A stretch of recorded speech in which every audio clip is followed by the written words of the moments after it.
जोहार दोस्तों, आप सभी को फिर से एक बार जोहार एग्जाम में स्वागत है। दोस्तों आप लोग कैसे हैं? मेरे ख्याल से अच्छे होंगे, अच्छे से अपना प्रिपरेशन कर रहे होंगे। तो दोस्तों रोजाना कर्ज में फिर से आप लोगों के लिए जीके के इंपॉर्टेंट 20 क्वेश्चन लेके आए हैं। जो दोस्तों ये आप लोग झारखंड महिला सुपरवाइजर में दोस्तों आप लोग इसी तरह का प्रश्न पूछा जाएगा, ठीक है। क्योंकि दोस्तों ये प्रीवियस ईयर का क्वेश्चन ही है दोस्तों। ये आप लोग को बता देना चाह रहे हैं, आप लोग झारखंड महिला सुपरवाइजर या फिर किसी भी एग्जामिनेशन को क्रैक करना चाहते हैं तो उसका आप लोग प्रीवियस ईयर क्वेश्चन देखें। हर वीडियो में बताते हैं और इस वीडियो में बता रहे हैं। तो दोस्तों ये आप लोग का झारखंड दरोगा, ठीक है, झारखंड दरोगा की ये प्रीवियस ईयर का क्वेश्चन, ठीक है। तो आप लोग को यानी कि जेसीसी के ऑलमोस्ट जितने भी एग्जामिनेशन हुआ है उसका आप लोग क्वेश्चन देख लेते हैं। तो आप लोग का 50-60% यही से आप लोग देखने को मिलने वाला है। तो देखिए झारखंड दरोगा में किस तरह का प्रश्न पूछा गया था, नहीं पूछा गया था, है ना। तो देख सकते हैं। अब आप लोग ये मत सोचिएगा सर ये तो झारखंड महिला सुपरवाइजर का प्रीवियस क्वेश्चन है ही नहीं तो हम क्यों पढ़ें। तो देखिए ये भ्रम में है, ठीक है। क्योंकि झारखंड का जितना भी एग्जामिनेशन होता है सारा सिलेबस सेम रहता है, ठीक है। जीके हो गया, साइंस हो गया, मैथ हो गया, रीजन, ये सब रहेगा तो एकदम सेम रहेगा, ठीक है। तो आप लोग ये गलती कभी मत कीजिएगा, नहीं तो फिर समझ रहे हैं ना क्या होगा। आप लोग समझ ही रहेंगे क्योंकि काफ़ी समझदार हैं। तो ऐसा नहीं करना है क्योंकि जेसीसी जेपीएससी जितने भी 2000 से लेकर 2023 के बीच में एग्जामिनेशन कंडक्ट कराई उसका आप लोग को पूरा प्रीवियस ईयर आप लोग निचोड़ देना है। आप लोग हम गारंटी देते हैं 50-60% आप लोग प्रीवियस ईयर से क्वेश्चन देखने को मिलेगा, ठीक है। प्रीवियस ईयर क्वेश्चन देखने से फ़ायदा होता है। हर वीडियो में बताते हैं, इस वीडियो में बता रहे हैं क्या फ़ायदा होता है। तो इससे आइडिया आ जाता है तो किस तरह पढ़ना है, नहीं पढ़ना है। क्योंकि जो नए नए रहते हैं वो अचानक बोल देते हैं हाँ ये पढ़ना, जब किताब लाते हैं दुकान से उसको पढ़ना स्टार्ट करते। कैसे पढ़ना है उसको तो पता नहीं, कहाँ से क्वेश्चन आता है उसको पता नहीं है। जहाँ से क्वेश्चन नहीं आता उसको पढ़ के याद कर लिए, पता चले एग्ज़ाम में चल गए हैं वहाँ पे क्वेश्चन आया ही नहीं, उसके बाद बुक को दोष दीजिएगा, है ना। यही ना होता है। तो ऐसे नहीं करना है। इसीलिए हम जो बोल रहे हैं वो सुनिए और अपनी तैयारी को धारदार बनाइए, ठीक है। देखिए नौकरी लेना है तो दोनों का सहयोग चाहिए, एक टीचर का भी और एक छात्र का भी, ठीक है। तो वही करना है, दोनों को मिलजुल के करना है, ठीक है। और मैं आप लोग को वादा करता हूँ कि आप लोग का जितने भी यहाँ से मतलब सब्जेक्ट करवाया जाएगा वहाँ से आप लोग का 100% श्योर रहिए, आप लोग यहाँ से प्रश्न पूछा जाएगा, ठीक है। तो ठीक है, चलिए आज की प्रश्न स्टार्ट करते हैं। तो पानी के साथ प्रतिक्रिया कर एक यौगिक के रासायनिक विभाजन के लिए इस्तेमाल होने वाला पारिभाषिक शब्द क्या है? Hydrolysis, desertification, recycling, desalination. तो क्या हो जाएगा इस प्रश्न के आंसर आप लोग हो जाए ए नंबर यानी कि हाइड्रोलिसिस, ठीक है। Next, my country my life के लेखक। देखिए आप लोग का पुस्तक से आप लोग का रिलेटेड प्रश्न आएगा। एक प्रश्न एकदम 100% कन्फर्म रही है ना। जैसा पिछले वीडियो में भी बताए थे पुस्तक से आता है, तो देखिए यहाँ पे आए तो माई कंट्री माई लाइफ के लेखक है ममता बनर्जी, मीरा कुमारी जी, एपीजे अब्दुल कलाम, LK आडवाणी। तो दोस्तों माई कंट्री माई लाइफ के लेखक की बात करते हैं तो ये आप लोग का क्या है? LK आडवाणी जी है ना। माई कंट्री माई लाइफ पुस्तक के लेखक भारतीय राजनेता लाल कृष्ण आडवाणी जी है ना। और ये पुस्तक 19 मार्च 2008 को भारत के राष्ट्रपति 11वें राष्ट्रपति जो कि अब्दुल कलाम द्वारा जारी की गई थी, है ना। पुस्तक में आडवाणी जी ने आत्मकथनात्मक लेख लिखे हुए थे और घटनाओं का जिक्र किए हुए थे, है ना। इसलिए माई कंट्री माई लाइफ का लेखक का बात करेंगे तो लाल कृष्ण आडवाणी जी हो जाएगा, राइट। नेक्स्ट है अबू धाबी किस देश की राजधानी? देखिए आप लोग हम बता रहे थे राजधानी, मुद्रा, ये सब से प्रश्न बनता है। तो देखिए पूछा गया है अबू धाबी किस देश की राजधानी है? ओमान की, संयुक्त अरब अमीरात की, इराक की, कतर की। तो दोस्तों अबू धाबी की देश की राजधानी की बात करते हैं तो ये आप लोग का क्या हो जाएगा? संयुक्त अरब अमीरात की राजधानी है ना। बी नंबर ऑप्शन बिल्कुल सही आंसर हो जाएगा, राइट। नेक्स्ट है झारखंड सरकार ने भीमराव अंबेडकर आवास योजना किन लोगों के लिए शुरू की? वयस्क के लिए, जनजातीय के लिए, विधवा के लिए, अनाथ के लिए। तो झारखंड सरकार ने भीमराव अंबेडकर आवास योजना ये आप लोग के लिए विधवा महिलाओं के लिए शुरुआत की है, ठीक है। देखिए झारखंड के पूर्व मुख्यमंत्री जो कि रघुवर दास जी थे, है ना, उन्होंने 14 अप्रैल 2016 को विधवाओं के लिए भीमराव अंबेडकर आवास योजना प्रारंभ किया था।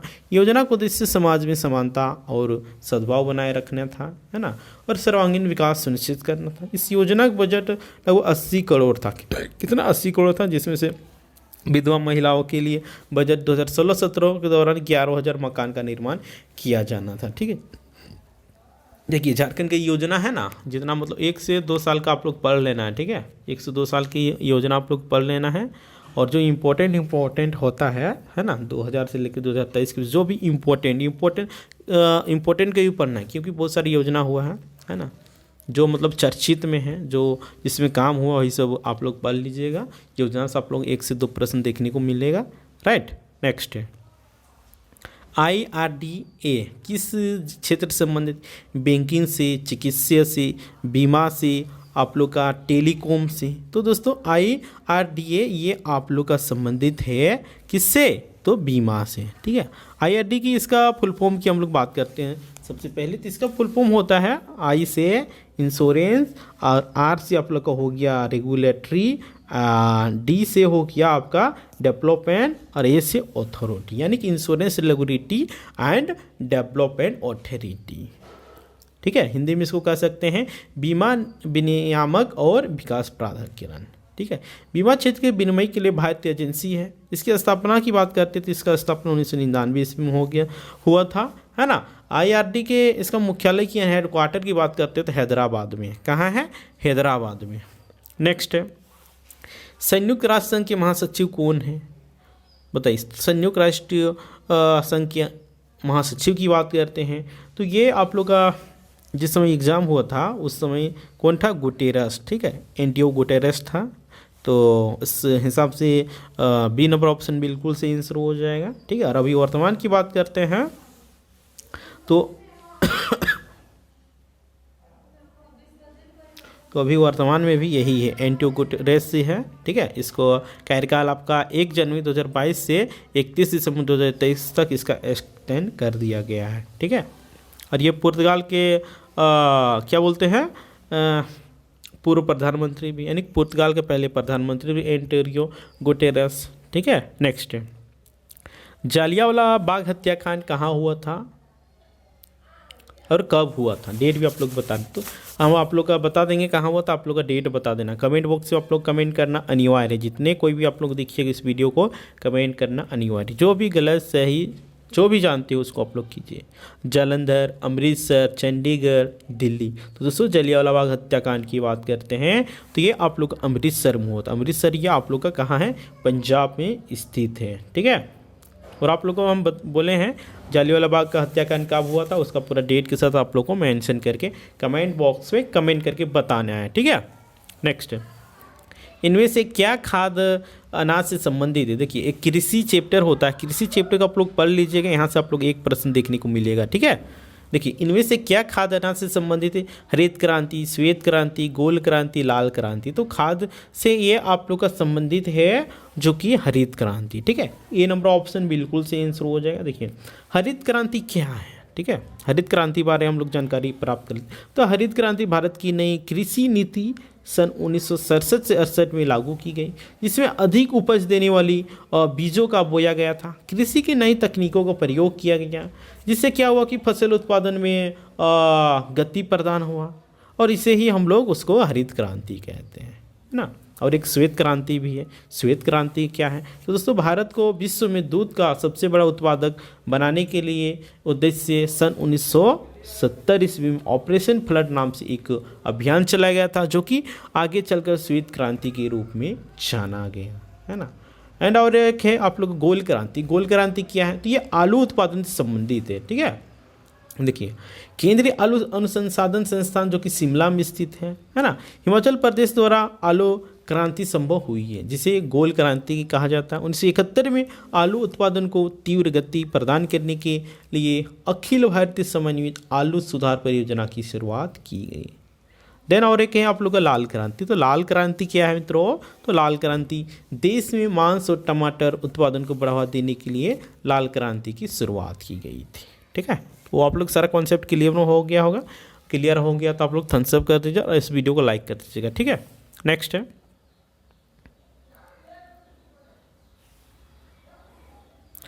वर्तमान में भारत का अटॉर्नी जनरल कौन था, यानी कि 2017 में वो भारत का अटॉर्नी जनरल कौन था बताइए। तो ये तो आप लोग नहीं बता पाइएगा, है ना। तो उस समय था के वेणुगोपाल, ठीक है। कौन था? के वेणुगोपाल था, ठीक है। और इनका कार्यकाल भी अभी बढ़ा दिया गया है और अभी वर्तमान में भी है के वेणुगोपाल जी है, ठीक है। नेक्स्ट है, बक्सर का युद्ध कब हुआ था? 1750 में, 1764 में, 1780 में, 1784 में। तो दोस्तों बक्सर की युद्ध की बात करते हैं तो बक्सर की युद्ध आप लोग का 1764 ईस्वी में हुआ था, यानी कि बी नंबर ऑप्शन बिल्कुल सही आंसर होगा, ठीक है। इसके कुछ इंपॉर्टेंट फैक्ट्स हैं उनके बारे में हम लोग चर्चा कर लेते हैं, जो कि एग्जाम ऑफ पॉइंट दृष्टिकोण से बहुत ही हेल्पफुल है ना। तो बक्सर की युद्ध जैसा कि आप सभी को बताएं 1764 ईस्वी में हुआ था। और दोस्तों ये अंग्रेज और बंगाल के नवाब जो कि मीर कासिम थे, अवध के जो कि नवाब सिराजुद्दौला और मुगल शासक शाह आलम द्वितीय की संयुक्त सेना के बीच लड़ा गया था, है ना। किस किस के बीच लड़ा गया था दोस्तों बताइए। तो बंगाल के नवाब मीर कासिम और मुगल शासक शाह आलम द्वितीय के द्वारा लड़ा गया था। इस युद्ध में दोस्तों अंग्रेजी सेना का नेतृत्व हेक्टर मुनरो कर रहा था। इस युद्ध में दोस्तों अंग्रेजों को क्या बोलते हैं विजय प्राप्त हुआ था। बक्सर के युद्ध में कौन जीता था? तो अंग्रेज लोग जीते थे, ठीक है। नेक्स्ट है, इनमें से कौन सी भाषा इंडो आर्यन, देखिए भाषा मुद्रा ये सब से आप लोग बोले थे तो देखिए इस सबसे प्रश्न बनता है। इनमें से कौन सी भाषा इंडो आर्यन है?